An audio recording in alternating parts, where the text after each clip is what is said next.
Since the beginning of this year, the Eritrean separatists in the north have been scoring major victories over Mengistu. But has the high casualty rate and the crippling cost had any effect on him? How long are you willing to send young Ethiopians, the future of this country, to the war in the north to be killed or maimed? In the first place, it is not our wish to send even a single individual to the north.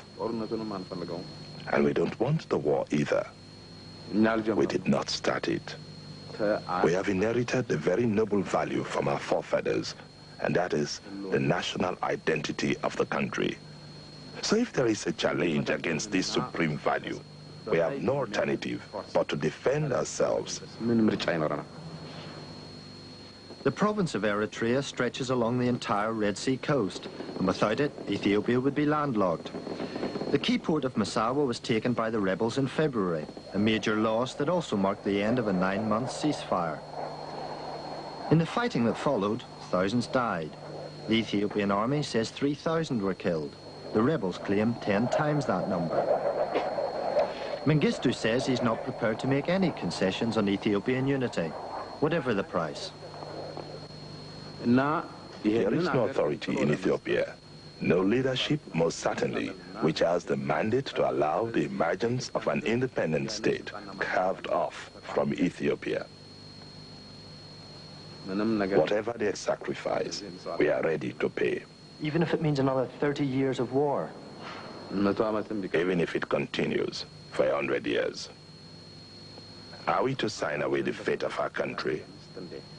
It's this generation which is fully committed to the establishment of a just, democratic, and united Ethiopia, to sit over the disintegration of a country whose existence has been defended for millennia against all kinds of regional expansionists and European colonialists.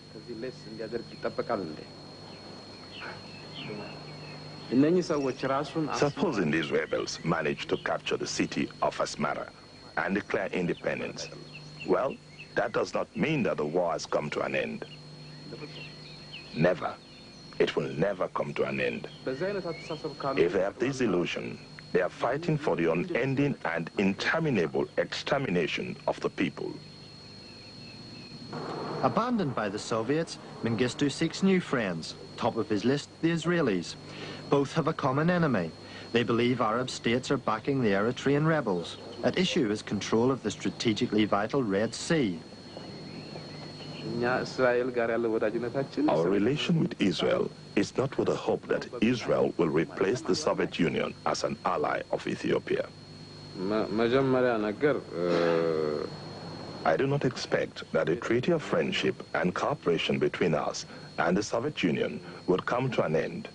And I do not believe that the government of the Soviet Union will do this. Is Israel helping in the development of your arms industry? Our relation with Israel is not a military relationship. And let's not forget, this technology is not exclusive to the Soviet Union and Israel. I mean, you can buy the technology from anywhere as long as you have the money. So where are you buying them from? From the east or the west. We buy the technology from whoever is ready to sell it because it is for defense purposes. President Mengistu has promised there will also be major political reforms. Will you allow parties with opposing views to yours to operate freely within the country? We're a party, the Ethiopian People's Democratic Unity Party. And as such, we cannot decide, have no mandate on the making of other parties in our country. If it is in the interest of the unity of the people, there is no reason why other parties should not come to existence in this country. We decide on our future order as a party, and it is not our intention to retain the monopoly of power, to be the only party. But it is the people, through the National Parliament, Shengo, who will decide whether or not there will be other parties in Ethiopia. But as far as we are concerned, we will be willing to work with other parties here. So perhaps within 2 years we could see a multi-party democracy with candidates with opposing views to yours standing for election? Yes, it is quite possible, so long as the National Shengo decides yes.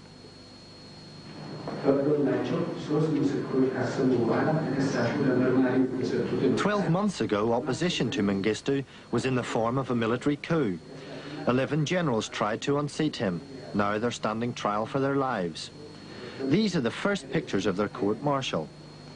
Their open and fair trial helps make Mengistu's case to the world that the rule of law, and not the gun, now reigns in Ethiopia. It's alleged that you killed 12,000 people to gain power and retain power. Is that true? Of course, this is absurd. I mean, in the first place, it is not in my nature to kill even an insect or a small living thing, let alone human beings. If anyone perished during the planting of the revolution, it was certainly not on my orders. I did not single out any individual to be killed. This outrages my sense of humanity. How is it imaginable that I ordered the annihilation of 12,000 people? You have very kindly offered to show us the conditions in which political prisoners are kept. Would you extend that invitation to representatives of Amnesty International? We have invited them in the past. They have come and visited our prison system, and I renew this invitation anytime. We have nothing to hide. The country's most famous political prisoners now live modestly on the outskirts of Addis Ababa. These 11 members of Haile Selassie's royal dynasty have served a total of 152 years in Mengistu's jails. They've been released over the past 24 months, but are still not allowed to travel abroad. Could each of you just tell me how long you've been in prison? 15 years. 14 years. 14 years. 14 years. 14 years. 15 years. For 14 years. 14 years.